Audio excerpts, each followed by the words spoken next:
तो hello friends, कैसे हैं आप लोग। हम लोग कल सेंस ऑर्गन को समाप्त कर लिए थे।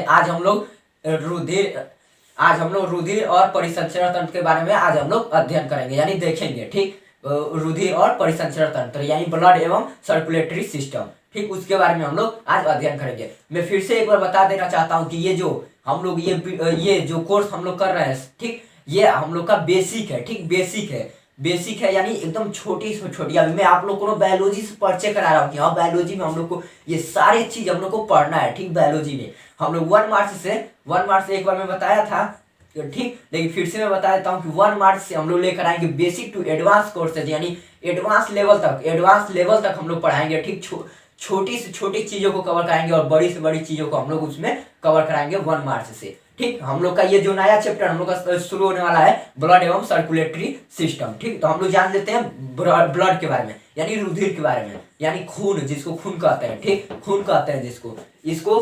ठीक, तो देखिए ब्लड के बारे में हम लोग जान लेते हैं। ब्लड यानी रुधिर, ठीक, रुधिर के बारे में जान लेते हैं। इसको देखिए, इसको उर्दू में रुधिर को उर्दू में क्या कहा जाता है, तो लहू कहा जाता है। उर्दू में इसे लहू कहा जाता है। इसको उर्दू में लहू कहा जाता है। लहू, ठीक, लहू कहा जाता है। उर्दू में इसको लहू कहा जाता है। और देखिए ये खून होता है। ठीक, खून यानी रुधिर। ठीक, रुधिर, इसको रक्त भी, हाँ, और ब्लड भी कहते हैं। ठीक, ब्लड।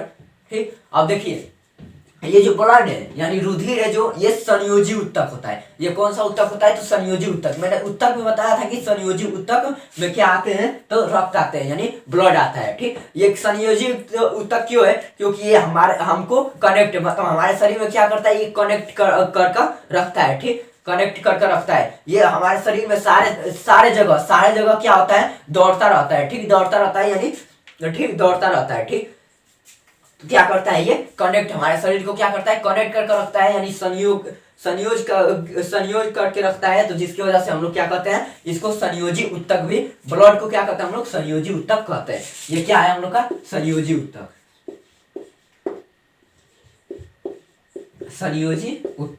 ठीक, संयोजी उत्तक, ये हम लोग का संयोजी उत्तक है। ठीक, तो देखिए ब्लड क्या है, तो संयोजी उत्तक है। ठीक, अब देखिए ये जो है ब्लड संयोजी उत्तक तो हो गया। ये क्या करता है, हम लोग में परिवहन करने का काम करता है। यानी हमारे शरीर में हर जगह ये दौड़ता रहता है। ठीक, और इसके अंदर क्या पाया जाता है, पोषक पदार्थ पाए जाते हैं। पोषक पदार्थ पाए जाते हैं, और इस पोषक पदार्थ पाए जाते हैं। ठीक, जो भी किसी भी चीज का जरूरत होता है। मान लीजिए कि हमें विटामिन की जरूरत है। ठीक, विटामिन की जरूरत हो, कार्बोहाइड्रेट की जरूरत हो, मतलब किसी भी चीज का जरूरत होता है, तो वो क्या होता है, ब्लड के थ्रू, यानी ब्लड ही उसको क्या करता है, तो उन सभी को पहुंचाता है, हर एक किसी के पास पहुंचाता है। ठीक, ब्लड क्या करता है, पहुंचाता है। ये जो होता है ना, ये ब्लड, ये क्षारीय होता है, यानी इसका जो पीएच मान है, ब्लड का पीएच मान होता है, जो ब्लड का पीएच मान होता है 7.4। ब्लड का पीएच मान क्या होता है, तो 7.4। अब देखिए आप लोग पढ़े होंगे केमिस्ट्री में कि अम्ल, क्षार, हाँ, और लवक पढ़े होंगे आप लोग। तो देखिए जो 7 से नीचे होता है, यानी 7 पीएच मान से जो नीचे होगा वो क्या हो जाएगा, अम्ल हो जाएगा, और जो 7 होगा वो उदासीन हो जाएगा, और जो 7 से ऊपर होगा वो क्या हो जाएगा, क्षारीय हो जाएगा। तो इसका मतलब ये क्या है, 7.4 है, यानी 7 से ऊपर है, 7 से ऊपर है, तो ये क्या हो जाएगा, क्षारीय हो जाएगा। तो हम लोग का अगर पूछ दे कोई भी कंपटीशन में, चाहे कहीं पर भी पूछ देता है कि ब्लड जो है, उसका पीएच मान कितना होता है, तो आप लोग बताइएगा 7.4 किसमें होता है, यानी क्षारीय होता है कि अम्लीय होता है, तो आप लोग बताइएगा क्षारीय होता है। हम लोग का ब्लड क्या होता है, क्षारीय होता है। ठीक, ये जो होता है ब्लड के अंदर क्या पाया जाता है, तो लौह अयस्क भी पाया जाता है। लौह अयस्क यानी आयरन इसमें मिलता है। ठीक, इसमें ब्लड में क्या होता है, आयरन होता है। ब्लड में आयरन भी होता है, आयरन।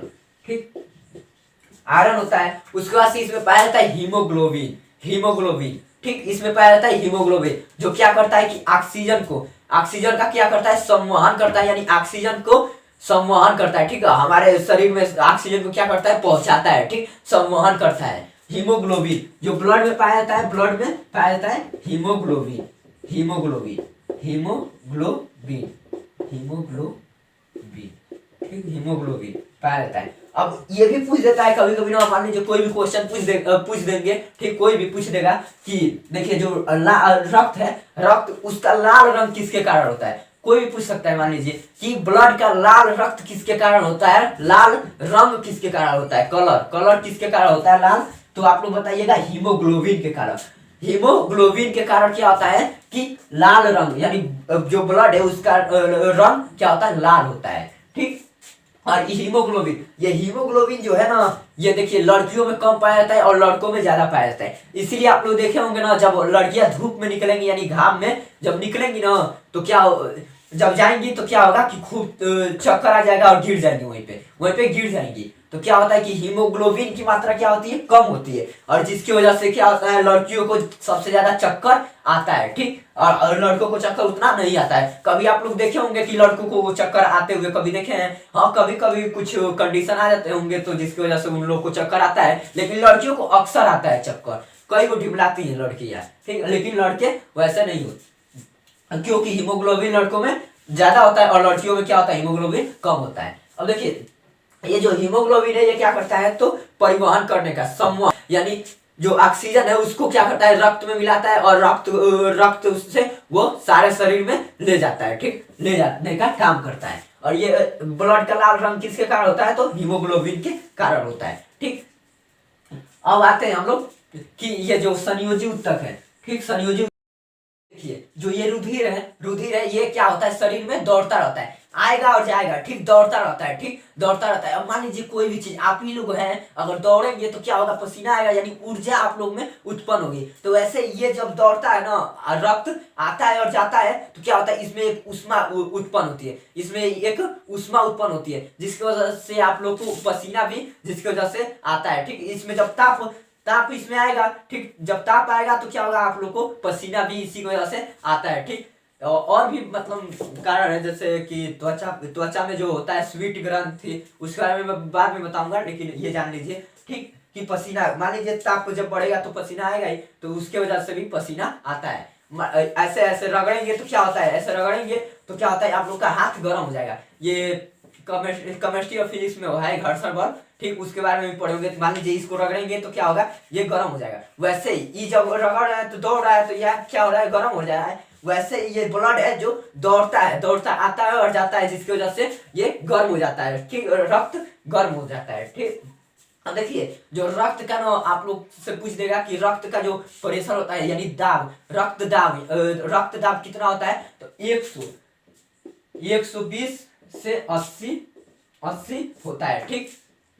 जो रक्त चाप होता है, रक्तचाप जिसको कहते हैं, वो क्या होता है, 120 से 80 होता है, ठीक, 120 से 80 होता है, ठीक। जो रक्त है, रक्त का चाप यानी रक्तचाप अगर पूछ दे तो क्या हो जाएगा आप लोग का, 120 से 80।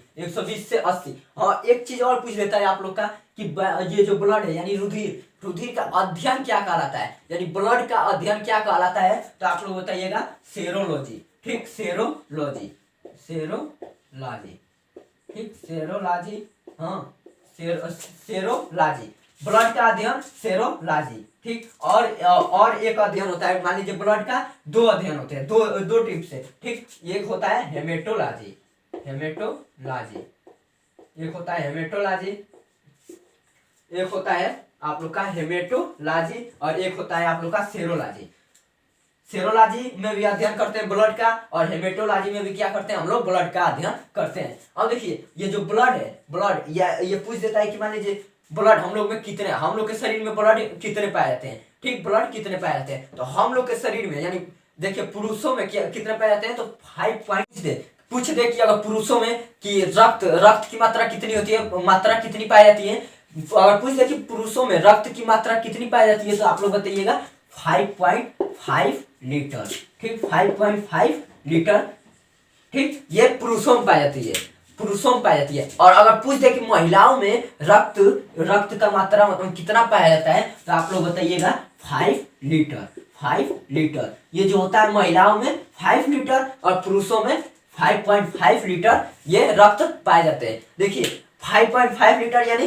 5.5 लीटर यानी पुरुषों में ज्यादा पाया जाता है और महिलाओं में कम पाया जाता है यानी 5 लीटर, जिसकी वजह से इस रक्त में क्या होता है, हीमोग्लोबिन होते हैं, मैं बताया हूँ। ठीक, हीमोग्लोबिन होते हैं और तो मान लीजिए रक्त जब ज्यादा रहेगा तो क्या होगा, हीमोग्लोबिन की मात्रा क्या होगी, ज्यादा होगी आपकी। ठीक, और जब हीमोग्लोबिन यानी रक्त जब कम रहेगा तो हीमोग्लोबिन की मात्रा कम होगी। इसीलिए महिलाओं में क्या होता है कि हीमोग्लोबिन कम पाया जाता है और पुरुषों में हीमोग्लोबिन ज्यादा पाया जाता है। ठीक, अब देखिए हम लोग अब पढ़ते हैं कि इसका निर्माण कहाँ होता है, ब्लड का निर्माण कहाँ होता है। ठीक, ब्लड का निर्माण कहाँ होता है, तो देखिए ये जो ब्लड का निर्माण होता है, वो ब्लड का जो निर्माण होता है अस्थि मज्जा में होता है। आप लोग देखिएगा हड्डी आप लोग देखे होंगे। ठीक, उसको क्या कीजिएगा, हड्डी को फाड़ लीजिएगा, हड्डी को फाड़ दीजिएगा बीच में से, या काट दीजिएगा, या उसको ठीक नोच दीजिएगा, मतलब कैसे भी उसके बीच में अगर देखेंगे आप लोग उसके खोखले वाले भाग में, तो क्या होगा, एक चॉकलेटी कलर का या मतलब लाल कलर का एक पाया जाता है। ठीक, गाढ़ा पदार्थ। ठीक, उसको क्या कहते हैं हम लोग, अस्थि मज्जा कहते हैं। वो हड्डी के बीच में पाया जाता है, इसीलिए उसको क्या कहते हैं हम लोग, अस्थि मज्जा कहते हैं। ठीक, अस्थि मज्जा कहते हैं। तो अगर पूछे कि ब्लड का निर्माण किसमें होता है, तो आप लोग बताइएगा अस्थि मज्जा में। किसमें होता है ब्लड का निर्माण, तो अस्थि मज्जा में आपका क्या होता है, ब्लड का निर्माण होता है। अगर आप लोग से पूछ दे कि ब्लड अगर खराब हो जाता है तो किसमें जाकर एजर्व होता है, तो आप लोग बताइएगा पीलिया या तिल्ली में। किसमें, तो पीलिया या तिल्ली में। जब ब्लड खराब हो जाता है तो किसमें जाकर एजर्व होता है, तो आप लोग बताइएगा पीलिया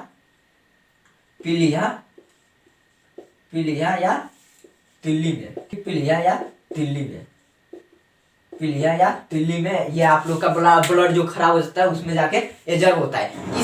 इसीलिए हम लोग ब्लड यानी रुधिर का कब्रगाह किसको कहते हैं, तो पीलिया या तिल्ली को कहते हैं। अगर आप लोग से पूछ दे कि ब्लड का कब्रगाह किसे कहते हैं, तो पीलिया या तिल्ली को। ठीक, इसको हम लोग क्या कहते हैं, ब्लड का कब्रगाह कहते हैं। ठीक, कब्रगाह कहते हैं। ठीक, तो किसको कहते हैं हम लोग, पीलिया या तिल्ली को। मान लीजिए हम लोग हैं, ठीक, तो हम लोग में अस्थि पाया जाता है यानी हड्डियां पाई जाती हैं। ठीक, अब मान लीजिए जो माँ के पेट में बच्चे होंगे, जो अभी देश दुनिया नहीं देखे होंगे, ठीक, उन लोगों में अभी अस्थि तो पाए नहीं जाते होंगे, और मान लीजिए पाए जाते हैं तो उतने मजबूत नहीं होते हैं। ठीक, कि जिसमें अस्थि मज्जा का निर्माण हो सके। तो क्या होता है कि उसमें अस्थि मज्जा नहीं पाया जाता है, जिसके वजह से जो ब्लड वो अस्थि मज्जा में नहीं बनते हैं।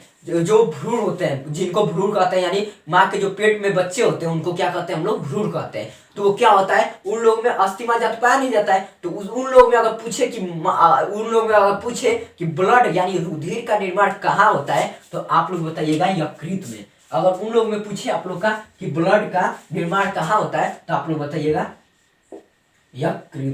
यकृत में क्या होता है, निर्माण होता है। भ्रूण में, अगर भ्रूण में पूछे तब कि भ्रूण में, ठीक, भ्रूण आप लोग पूछे कि भ्रूण में ब्लड का निर्माण कहाँ होता है, तो आप लोग बताइएगा यकृत। ठीक, ये कंपटीशन में सब पूछे गए सवाल है। ठीक, कि यकृत में क्या होता है, आप लोग का यकृत में जो भ्रूण होते हैं उसमें यकृत में आप लोग का निर्माण होता है। ठीक, अब हम लोग ब्लड के बारे में बेसिक बारे में हम लोग जान गए। ठीक, अब इसके बारे में हम लोग अब आगे पढ़ेंगे। ठीक, अब आगे पढ़ेंगे यानी कल हम लोग पढ़ेंगे इसके आगे। ठीक, अब इसका स्क्रीनशॉट ले लीजिए एक, और